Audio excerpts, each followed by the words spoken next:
Halo Sobat Dinkes, kembali lagi di PDKT, Podcast Dinas Kesehatan Tangsel. Oke Sobat Dinkes, akhir-akhir ini di sosial media maupun di masyarakat itu banyak sekali perbincangan soal virus baru yang katanya berasal dari kelelawar atau biasa disebut virus Nipah. Nah Sobat Dinkes, benar nggak sih virus Nipah ini berbahaya atau banyak sekali statement-statement di luar? Nah, makanya pada episode kali ini kita kedatangan narasumber kita yang memang sudah ahli di bidangnya. Ada Dr. Hadianti, spesialis penyakit dalam, subspesialis penyakit tropik infeksi. Betul ya dok ya? Tuh, Gimana Bu, Mbak kabarnya, Nani. sehat Bu apa dok? Mbak Nani? Mbak aja ya. Mbak boleh dok. Iya, halo Sobat Dinkes. Kita ketemu lagi. Iya betul. Kabarnya sehat dok? Sehat, Sehat, alhamdulillah. terima kasih ya dok sudah meluangkan waktu untuk ke podcast Dinas Kesehatan Tangsel. Iya, sama-sama ya. Oke, dok kita lanjut aja langsung ya dok ya ke topik tadi yang sudah saya spill nih Sobat Dinkes tentang virus Nipah dok. Banyak mungkin yang baru ngedenger atau mungkin di sosial media sebenarnya sudah ada ya dok ya, karena sekarang lagi hype banget nih tentang virus Nipah ini gitu dok. Sebenarnya apa sih dok virus Nipah itu sendiri dok? Mm-mm. Jadi virus Nipah ini sesuai dengan namanya ya. Oke. Kayaknya familiar sama kita ya, Nipah-Nipah ya. Eh, Nipah itu sebenarnya sama dengan apa namanya, pohon nira atau aren ya. Oke. Nah, kenapa dinamakan Nipah? Mm-mm. Karena virus ini pertama kali dideteksinya itu di tahun 1999 ya. Ditemukan berasal dari di kelelawar ya, Mm-mm. yang berada di sekitar kampung Sungai Nipah, Malaysia. Nah, Oh. makanya dan yang menemukannya juga seorang dokter anak ya, Mm-mm. seorang ahli virolog ya, ahli virus yang bernama Dr. Kau Bing Choa. Nah, sebenarnya Nipah ini sudah menimbulkan masalah di tahun 1998, setahun sebelumnya. Oke. Di sekitar wilayah itu juga Mm-mm. ditemukan hampir sekitar 300 kasus yang ditemukan pada peternakan babi ya. Iya. 300 kasus dan 100 orang pasiennya meninggal.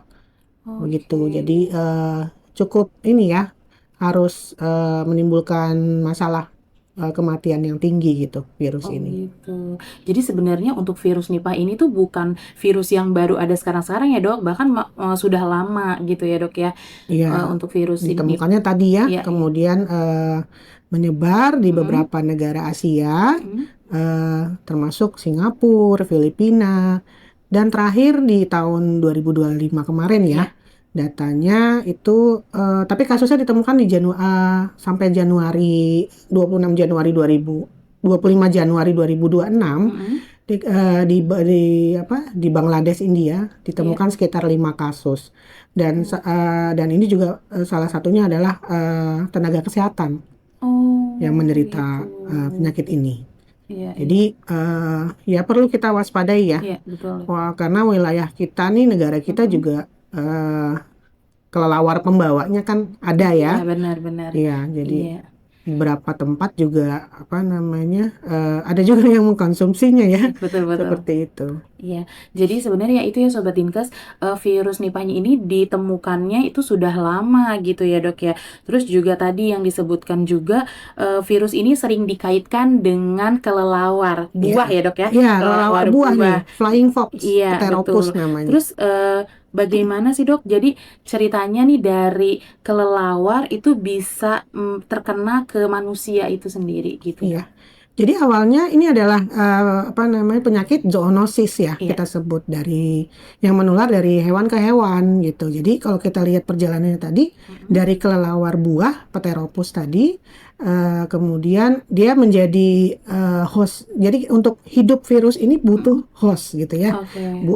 untuk dia berkembang biak di dalam Mm-mm. tubuh baik hewan maupun manusia. Kita sebut spillover hostnya itu tempat dia berkembang biak di kelelawar tadi. Oke. Nah, untuk dia menjadi lebih apa namanya, berkembang biak, terus viral load-nya tinggi gitu ya, dia butuh yang namanya amplifier host gitu. Jadi host yang lebih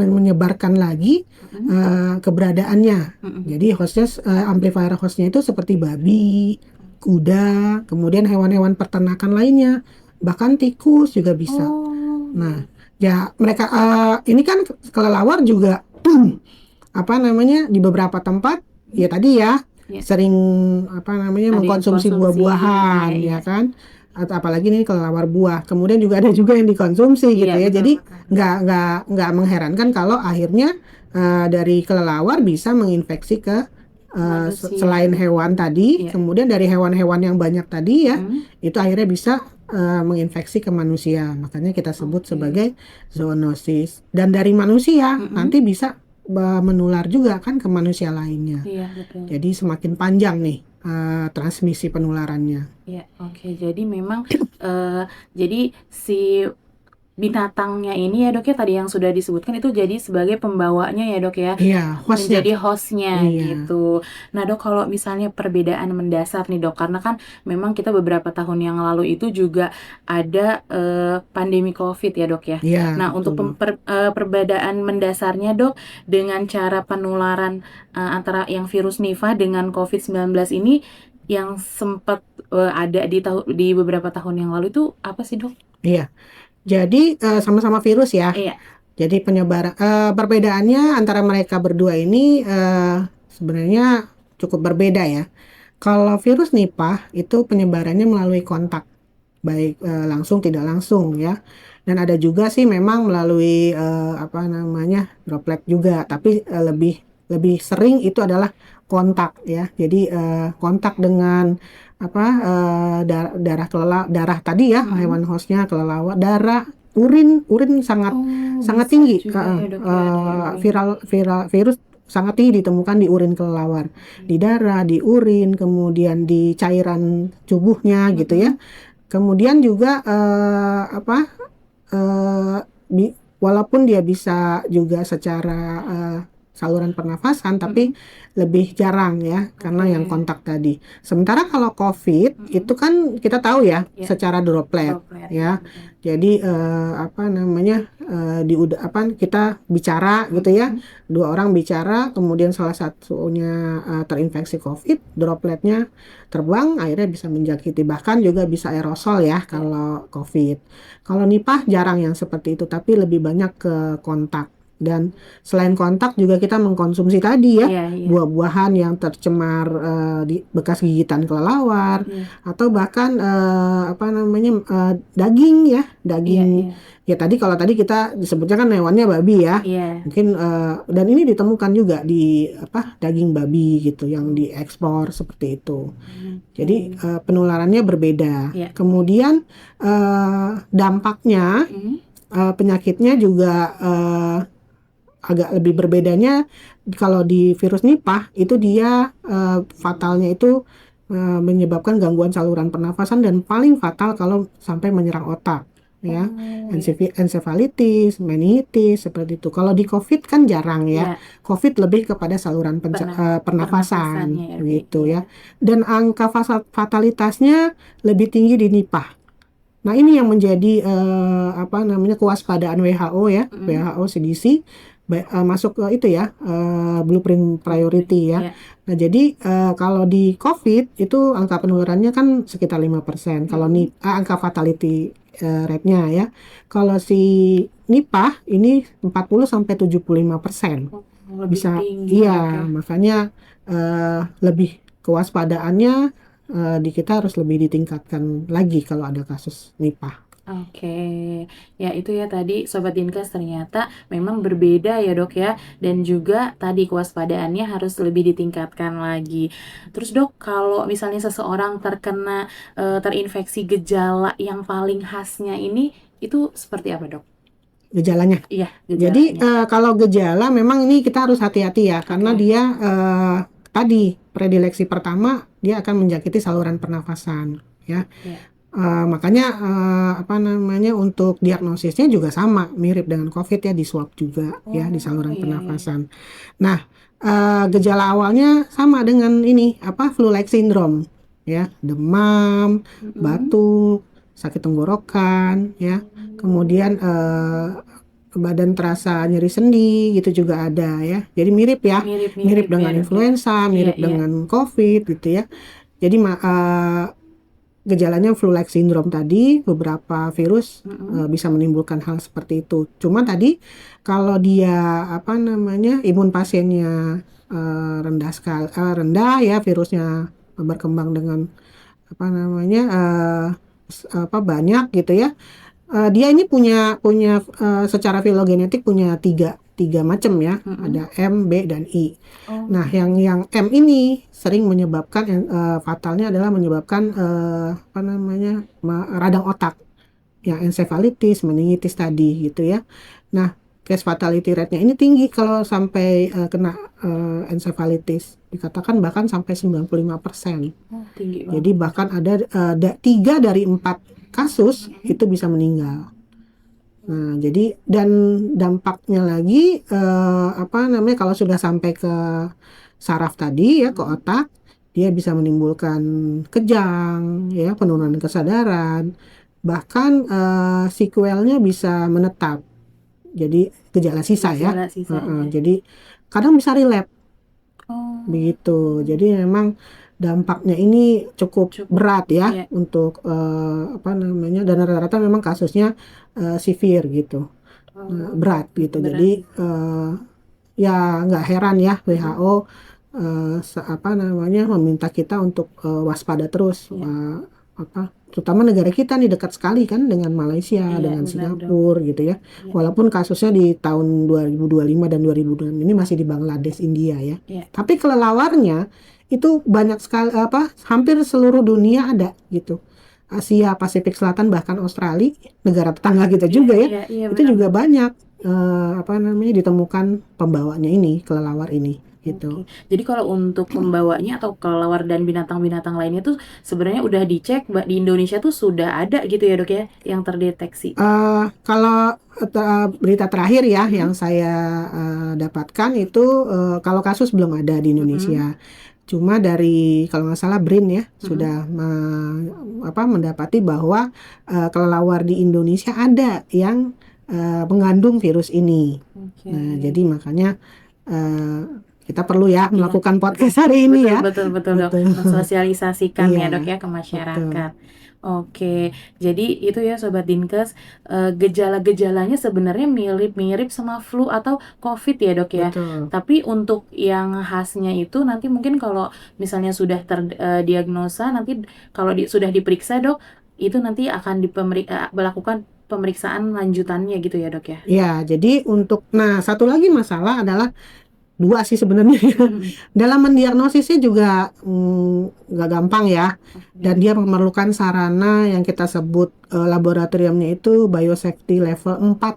Oh, Di oke, Indonesia oke, belum oke, ada. belum ada. Belum Iya. ada ya, baru ada BSL 3 itu pun di BRIN. Ya, jadi cukup kesulitan ya. Ya makanya mudah-mudahan nggak ada nih kasusnya Amin, ya. amin, Dok. Terus apa? Jadi kalau ada ya mau nggak mau tetap kita harus ambil ya diagnosisnya itu melalui apa namanya PCR. Mm-mm. Kita swab apa namanya fase akut ya diharapkan ketemu virusnya itu di hidung seperti COVID ya. Kemudian juga kalau fasenya sudah lewat mungkin bisa serologi macam-macam ya. Nah ini memang ahlinya teman-teman kita di yang patologi klinik atau mikrobiologi klinik ya. Oke. Nah tapi mudah-mudahan apa namanya kalau ada kasus kita semua masih bisa apa namanya melakukan diagnostiknya ya. Oke, oke, iya dok. Terus dok, kalau misalnya ya dok, kita sih berdoanya nggak ada ya dok ya. Kalau misalnya sudah ada, mungkin di negara-negara lain gitu ya dok ya, sudah ada kasus, itu sebenarnya bisa disembuhkan nggak sih dok? Kalau yang sudah terpapar virus Nipah itu? Nah, jadi tadi nih masalah tadi kan satu ya. Ini Iya, masalah keduanya iya. sampai saat ini belum ada penanganan yang efektif untuk virus ini Oke. ya. Baik itu profilaksis, Mm-mm. kemudian terapi antivirusnya, Iya, kemudian juga vaksin. vaksinnya ya dok Iya, ya, belum jadi ada. kan kita memang tetap untuk mencegah perlu vaksin ya. Iya, Tapi memang betul. sedang dalam penelitian. Mudah-mudahan bisa segera rilis ya. Iya, iya. Nah, jadi kalau antivirus ya, Mm-mm. ya namanya virus perlunya antivirus ya. Mm-mm. Sampai saat ini penelitiannya juga belum belum ada yang fix menyatakan bahwa ini bisa untuk virus Nipah ya. Oke. Obat-obatan seperti ribavirin, Mm-mm. remdesivir dulu kita pakai untuk COVID ya. Iya, iya, iya. Nah, itu juga katanya sedang diteliti untuk virus ini. Kemudian ya biasanya kita kalau melihat sejawat di tempat terjangkit kasus, Mm-mm. rata-rata suportif ya, terapi-terapi suportif. Kemudian kalau sudah sampai ke gangguan pernafasan berat ARDS ya perlu ventilator mungkin gitu ya. Kemudian kerjasama dengan sejawat ahli saraf ya kalau Mm-mm. sudah sampai ke otak Iya, ya, betul. anti kejang mungkin gitu ya. Kemudian ya perawatan sesuai dengan gejala yang Gejalanya. timbul pada pasien kita. Oke, oke. Terus dok, untuk efek jangka panjangnya nih dok, kalau misalnya tadi ada yang terpapar, terus gejala sisa bagi mereka tuh yang sudah berhasil sembuh gitu dok, ada nggak dok? Nah, eh kalau secara langsung saya juga belum pernah ya Iya, iya, ketemu iya, iya. kasusnya. Karena Mudah-mudahan jangan jangan ya, sampai ya jangan dok, ya sampai gitu jangan ya. sampai. Tapi kita perlu pelajari ya, Betul. seperti apa sih efek jangka panjangnya ya. Kalau yang kita lihat nih cukup ya agak ngeri juga gitu ya. Beberapa orang memang berhasil sembuh ya Ya. dari infeksi nipah ini, dan beberapa kasus memang ditemukan mengalami efek jangka panjang ya, Oke. seperti kerusakan otak permanen tadi ya. Jadi terus kemudian kehilangan memori, kemudian perubahan perilaku ya. Perubahan perilaku tuh biasanya salah satu ciri khas dari ensefalitis memang. Oke. Itu kemudian kelemahan otot, paralisa ya karena memang menyerang otot, kesulitan bernafas ya. Dampak dari ARDS ini juga bisa panjang kayak COVID dulu ya. Kita sebut long COVID syndrome ya kalau dulu. Nah, tapi memang nggak semua orang yang sembuh tidak mengalami ini tidak Ya. gitu. Tapi memang ditemukan juga bahkan relapse gitu ya. Oh, iya. Eh, kan masa inkubasinya kan 4 sampai 14 hari ya. Mm-mm. Tetapi ada juga pasien yang dikatakan bahwa sampai 60 hari. Oh, Jadi ini adalah suatu masalah gitu iya. ya. Nah, dan ini biasanya memang menimbulkan efek makin panjang, virusnya makin banyak, tentu efeknya dan dampaknya makin meluas sampai ke otak. Mm-mm. Ya kita harus siap-siap untuk dampak jangka Jangka panjangnya. Iya. panjangnya.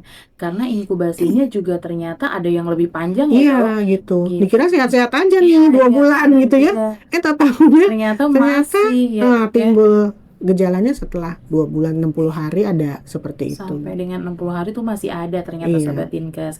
Nah, untuk makanan nih dok ya.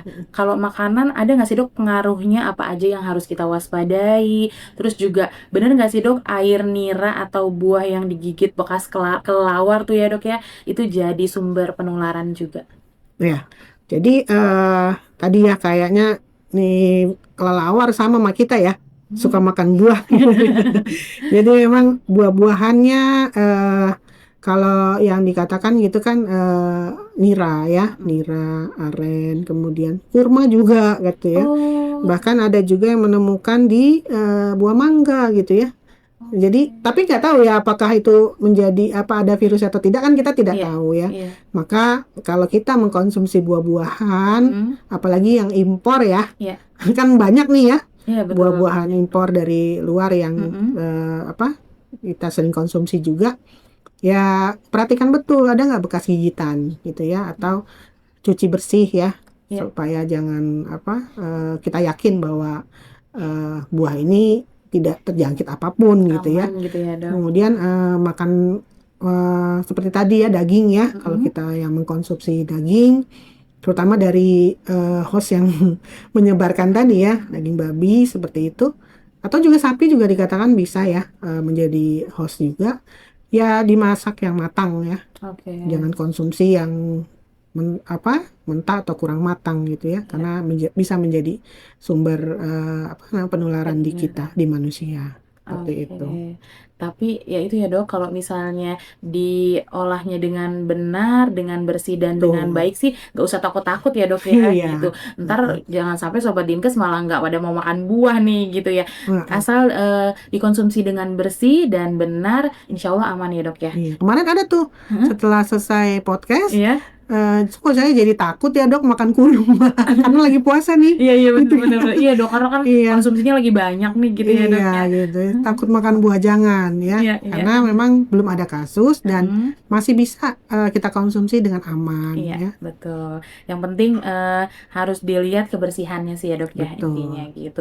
Terus dok kalau tadi selain konsumsi yang sehat dan bersih ya dok ya buah-buahan maupun daging-dagingan yang memang tadi berkaitan dengan virus Nipah itu, ada nggak sih dok pencegahan yang bisa dilakukan nih oleh Sobat Dinkes atau masyarakat supaya tidak terkena virus Nipah itu dok? Ya, eh karena saya lebih fokusnya mungkin kalau masyarakat udah tahu ya, Iya. hampir sama dengan COVID ya. Mm-mm. Jadi apapun, kapanpun, dimanapun Mm-mm. kita tetap harus melakukan tadi ya, cuci tangan. Betul. Masih ingat nggak? Yuk, 6 kapan? langkah cuci tangan gitu 6 ya dok langkah ya. dan kapannya ya? Dan kapannya Iya, betul cuci betul. tangan masih ya, pakai masker ya. Oke. Karena kan walaupun dia kontak, tapi dia bisa juga kalau kita kontak dengan orang yang terinfeksi saluran pernafasannya gitu ya. Iya. Kemudian ya menghindari dengan kontak dengan orang yang mungkin eh, baru pulang dari daerah-daerah tadi ya, Bangladesh, India gitu ya, atau yang sedang suspek, kan ada beberapa ya tingkatannya, suspek, probable, dan konfirmasi ya Mm-mm. untuk kasus Nipah ini. Jadi hindari, dan kemudian terutama bagi tenaga kesehatan nih ya, Iya betul dok. karena kan mereka pasti akan mencari bantuan ke rumah Nakes sakit ya betul atau betul. ke puskesmas ya, Iya. bagian UGD-nya seperti itu ya. Jadi mungkin perlu juga kita meningkatkan deteksi dini untuk kasus-kasus ilisari ya, influenza like illness dan severe uh, respiratory disease. Kan mirip nih Iya benar ya. mirip-mirip Jadi banget ya dok ya. kemarin juga kita sudah berdiskusi tingkatkan lagi Mm-mm. kewaspadaan kita terhadap kasus-kasus ilisari di di UGD ya. Mm-mm. Nah, kita siapkan lokasi-lokasi di rumah sakit lagi ya untuk tempat isolasinya seperti itu Oke. ya, karena isolasinya harus yang tekanan negatif lagi gitu. Oh iya Jadi iya. mirip COVID Iya iya. memang gitu. Kayaknya kita agak lebih lengah nih sekarang ya, Betul betul. karena sudah dianggap sudah tidak ada COVID ya. Jadi masyarakat kalau memang ada gejala-gejala tadi, kemudian kontak dengan orang yang dicurigai pulang dari daerah endemis tadi ya, Iya. endemisnya Nipah, Mm-mm. kemudian atau memang kontak dengan pasien gitu ya, pulang dari India, nggak tahu kita ya. Iya betul. Nah, itu segera mencari mendatangi rumah sakit atau puskesmas ya. Mm-mm. Eh, dan kita harus siap untuk kasus-kasus seperti ini tentunya. Iya. Iya. Betul. Jadi jangan sampai, iya betul tadi ya dok ya yang dokter bicarakan bahwa ya sekarang kita udah mulai lengah ya dok. Pas Iya. udah selesai pandemi nih, masyarakat mungkin Sobat Dinkes jadi jangan lupain lagi cuci tangan pakai Betul. sabunnya, terus juga waktu-waktunya kapan aja. PHBS-nya sih ya dok ya, Betul perilaku hidup sekali. bersih dan sehatnya itu Iya. jangan lupa, dan ditambah juga kalau misalnya ada yang memang flu-flu kan kita belum tahu ya dok ya, itu jangan lupa pakai masker Iya. gitu. Oke dok, terus juga dok tadi ya dok ya mungkin kembali lagi WHO itu kan tadi ya dok yang sudah dokter infokan memasukkan Nipah ini ke dalam daftar blueprint priority disease ya dok ya. Terus kenapa sih dok virus ini dianggap berpotensi menjadi pandemi berikutnya, itu gimana dok? Bener nggak dok? Iya, jadi Nipah masuk ke dalam blueprint priority WHO, disease WHO ya. Kenapa? Karena tadi ya kasusnya beberapa penyakit yang masuk ini memang penyebarannya cepat, Oke. ya. Dapat menyebar secara cepat dari hewan ke hewan, kemudian ke manusia, kemudian dari manusia ke manusia, ya.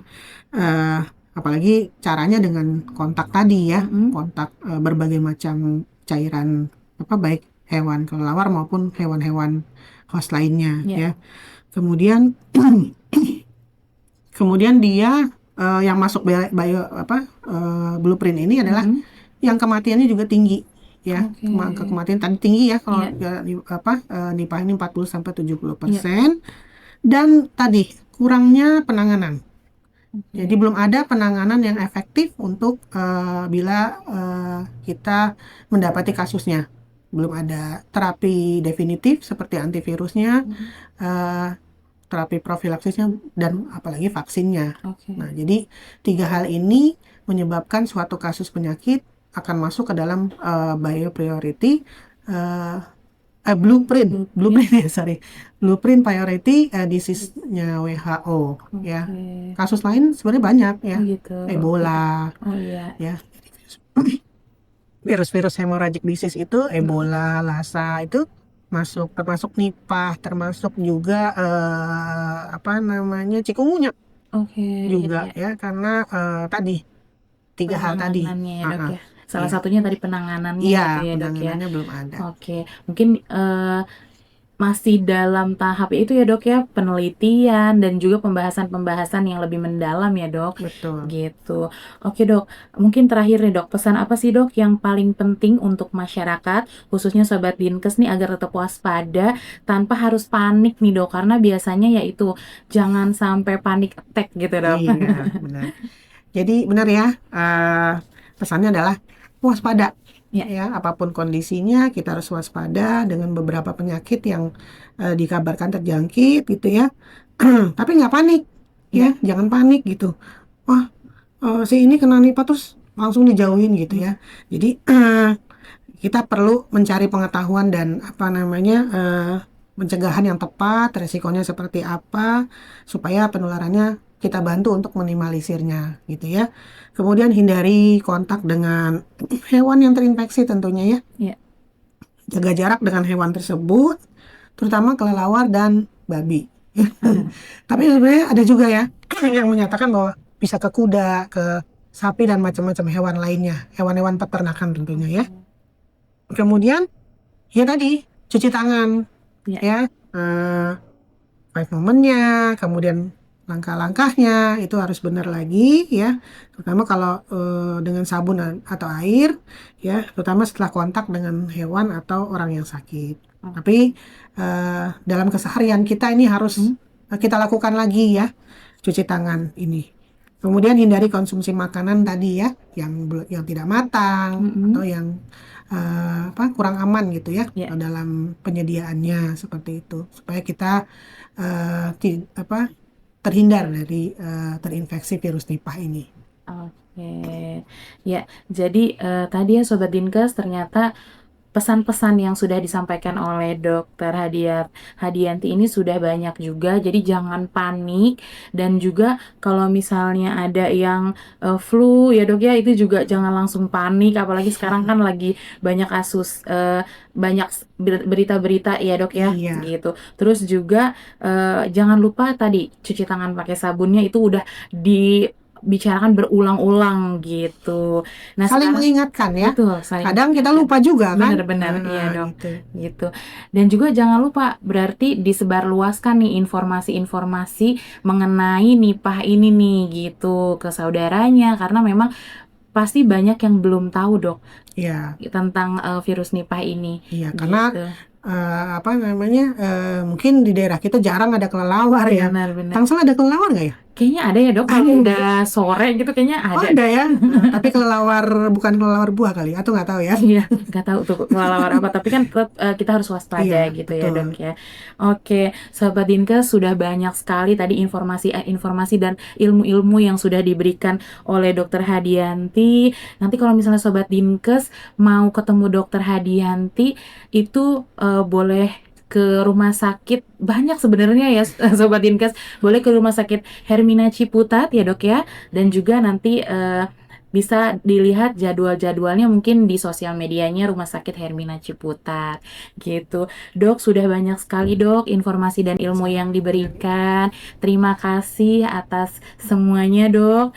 Terus juga Sobat Dinkes, jangan lupa di-share ilmu-ilmu ini ke keluarganya, ke masyarakat, terutama di wilayah Tangerang Selatan. Apalagi ini sangat menarik karena virus Nipah ini mungkin tetangganya itu ada yang belum tahu, itu diinfokan gitu.